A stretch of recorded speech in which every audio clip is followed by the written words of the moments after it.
What's good? It's Woog. Please like the video, subscribe to the channel if you are into the fight talk.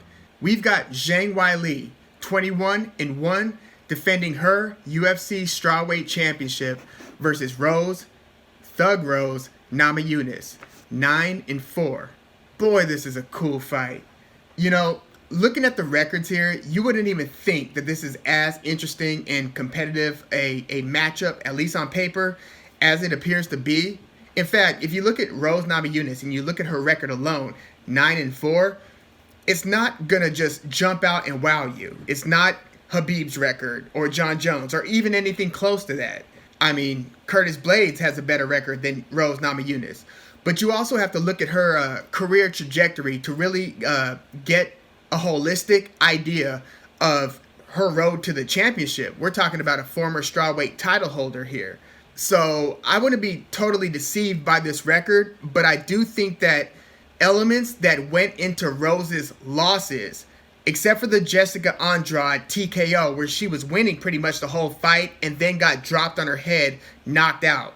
That one was kind of a freak outlier. And, you know, Jessica Andrade was kind of closing the distance. Rose was boxing tremendously, especially in that first round. And then Andrade's pressure started to get to her a little bit, where she started to press her up against the cage. She would lift her up. Rose would try to secure like an arm bar, and then Andrade would just keep on trying to slam her. And yeah, the second time that happened, Rose was unconscious. That's how Rose lost the title to Andrade. Then Andrade lost the title in a devastating first round TKO at the hands of Zhang Weili, the current champ.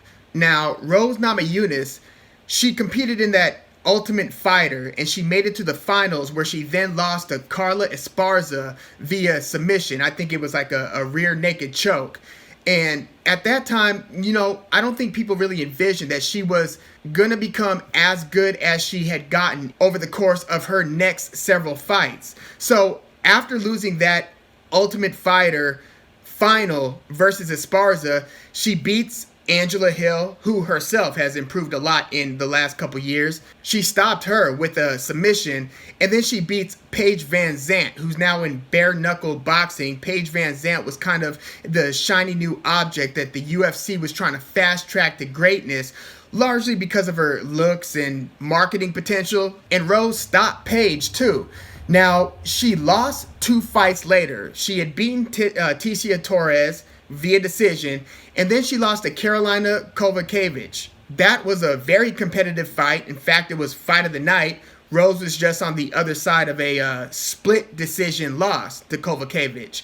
But since that, she basically had, to me, the equivalent of Robert Whittaker's knockout or stoppage of Jacare Souza on the road to Whittaker's title challenge. So Whittaker would later be crowned the champion, but the turning point, in my opinion, was that win over Jacare Souza, who was supposed to beat Whittaker. Now, with Rose Namajunas fighting Michelle Waterson, the karate hottie, who herself had just beaten Paige VanZant. And you could kind of tell the UFC was really building Paige, and you got the feeling that the promotion wanted Paige to beat karate hottie, but Waterson beat Paige VanZant. And then she has a fight against Rose Namajunas, where Rose, in the same way that Whittaker set it up versus Jacare Souza, threw a combination that was punctuated with a head kick that came from the same side as the last punch thrown. So check this. You get to go 1, 2, and then after you throw the right, you come with the same side. Usually when somebody's defending, they'll try to block left, right, left, because usually that's how the output, the punch and kick patterns go. Block, block, block. And in boxing, you'll see roll, roll, roll. Well, when you design your combination 1, 2, and then just on top of that 2, the leg, that could throw the defender's punch pattern recognition way off. And if you get caught by that kick, it could be good night. And yeah, Rose Namajunas dropped Waterson with that kick, finished her shortly after, and that pretty much catapulted Thug Rose's name, because Michelle Waterson had just beaten Paige VanZant. Even though Rose had beaten Paige VanZant back in the day, Paige's name grew a little bit by the time Waterson beat her. So when Rose beat Waterson, Waterson's name had built to where that juice then swings over Rose's way with the stoppage victory. So after that career highlight win over Waterson, Rose gets a shot at Joanna Jedrzejczyk's championship. Joanna, or we'll just say JJ, was pretty much the reigning champ and had been knocking everybody off over the past few years. So she was kind of seen as not untouchable, but kind of levels ahead of the competition in terms of her combination punching, her boxing, her distance control, her pressure, her volume, her energy. JJ was bad, and Rose knocked her out in the first round. Shocking title capture for Rose Namajunas, and this title win for Rose was on the UFC 217 undercard. So this was Michael Bisping getting knocked off by George St. Pierre. This was TJ Dillashaw knocking out Cody Garbrandt the first time. So everybody saw this Rose championship win over JJ. It catapulted her even more than that last win versus Waterson did. Well, in the rematch versus JJ, it was much more of a dogfight. It went the 5-round distance. Rose kind of described the experience as sometimes you go out there and you feel like you're on autopilot, cruise control. The combinations are just muscle memory and everything is just flowing naturally. Other times you feel like you've got to turn it off automatic and you've got to just get into gear because things aren't just clicking automatically in the way that they were before. And she described her second fight with JJ as being like that. Well, even though it was a very close and difficult fight against JJ, Rose comes out with the title. She earned the unanimous decision, so she's still the champ. And then she loses it in her next fight, in that fight versus Andrade, where she got dropped on her head. She stayed out of action for over a year and then comes back fighting Jessica Andrade in a rematch. Now, by this time, Andrade had already lost her title to Zhang Weili, but Rose fights Jessica Andrade, and this is a fight where Rose looked impressive. She won via split decision, so she didn't dominate Andrade.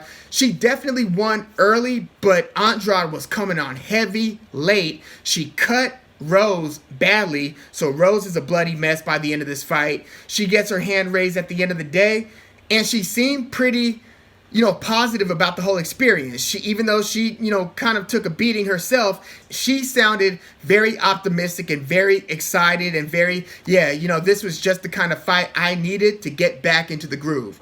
So here, she's fighting the red-hot Zhang Weili, again, 21-1. So that should tell you about all you need to know about how good Weili is. And Zhang Weili, a very gifted kickboxer. She's also a Brazilian Jiu-Jitsu purple belt, so she's very well-versed in that regard. And her last fight was her toughest fight, other than the first MMA fight of her career, which is her only loss, a decision loss. This was way back in like 2013 in a more regional circuit in China. And Zhang Weili won her UFC title via destructive and shocking TKO victory with knees and punches. Basically, Jessica Andrade came in hot, came in guns blazing. Zhang Weili caught her again, just made her pay and just devastated her. Knee to the body, knee to the body, knee to the body, to the point where Jessica Andrade just crumbled to the side of the cage, covered up, and then it was finished shortly after that. And so, since that, Zhang Weili has only one title defense. That was against the longtime former champ, Joanna Jedrzejczyk, JJ, and that was fight of the year caliber. Certainly fight of the night, and most people had that fight as fight of the year. It was an absolute hellish, brutal 5-round affair where, there's a hematoma on JJ's head that looks like she's growing another head. It was just back and forth, both fighters taking a beating.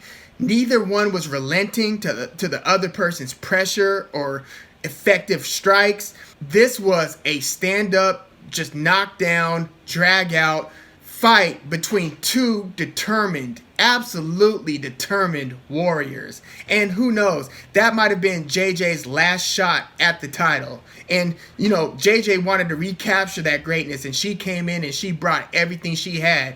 And that decision could have gone either way. it was a split decision as is. So think about how heartbreaking those moments are when the judges read the scorecard. One judge has it for this person, the other judge has it for this person, and then they announce who the third judge has it for. So it's very dramatic. And Weili Zhang, at the end of the day, got her hand raised, retains the strawweight championship. So here we are.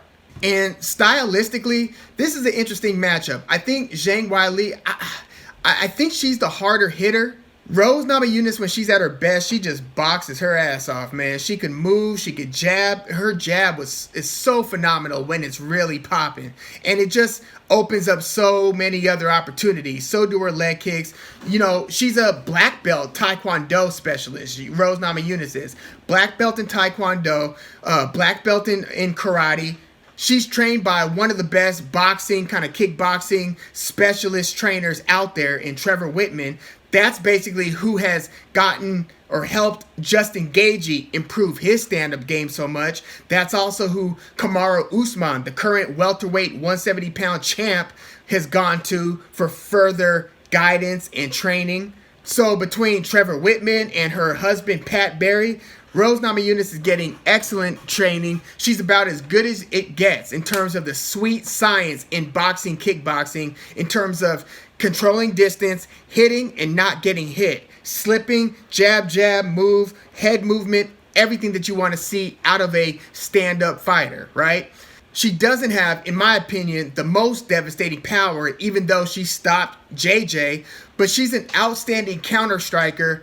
What kind of has me wondering how she's going to stand up to Zhang Weili's style of ambush, 2, 3, 4 punch kick combinations is how she started to get bothered, she being Rose, by the pressure that Jessica Andrade was applying in their last fight.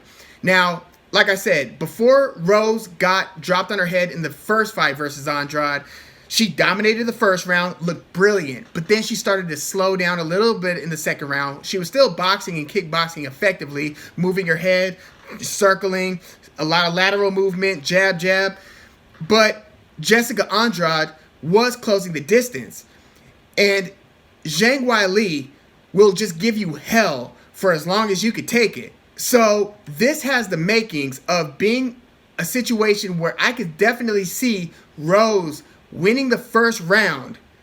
But the question is, can she keep Zhang Weili at bay and from being all over her in the second, third, and this is a 5-rounder.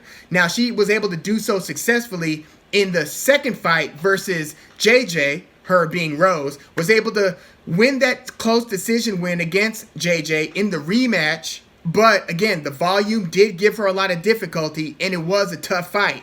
And in Rose's last fight versus Andrade, it was a 3-rounder, not a 5-rounder.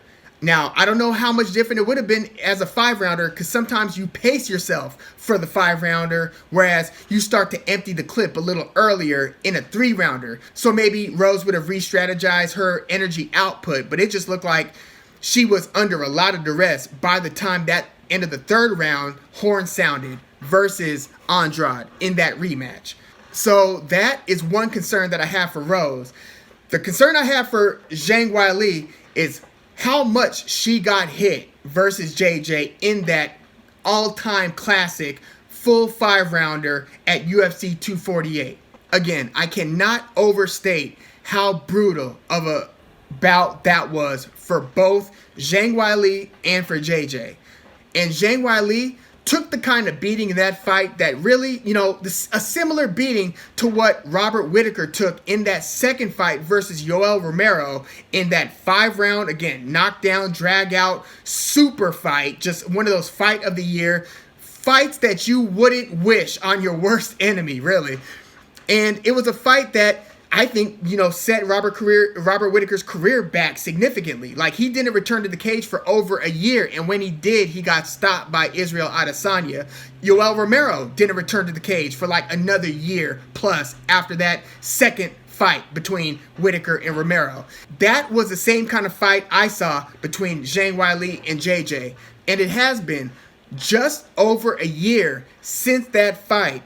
So maybe the time off has done her good enough and she's feeling fine, and she's, she's obviously been training and, looking at the footage, she's training hard and often. But I just wonder what the lingering effects of that devastating fight versus JJ, what kind of a toll that's taking or has taken on Zhang Weili, and how that toll might manifest itself in this fight versus Rose. So there is a big area of concern there. I just think that maybe enough time has elapsed. Zhang Weili hopefully knows her body, and they pay close attention to how she has recovered from that brutal fight. Her team and handlers have probably assessed the situation closely, and hopefully there were several weeks, if not months, before she went back into training. I would think that the recovery period is pretty extensive for a beating like that. But I'm going to err on the side of she will be okay in this fight versus Rose, and that the question marks that I have about Rose are still a little bit more resounding. And the one that I didn't mention yet was how heady Rose seems to be, just in terms of the mentally healthy aspect of it. And she's very forthcoming about it, and people have differing opinions about how forthcoming she is. I look at it as being super refreshing. When you hear her talk, she just talks like an everyday person who doesn't think more highly of herself than of other people. Like, she doesn't come across as thinking she's better than others.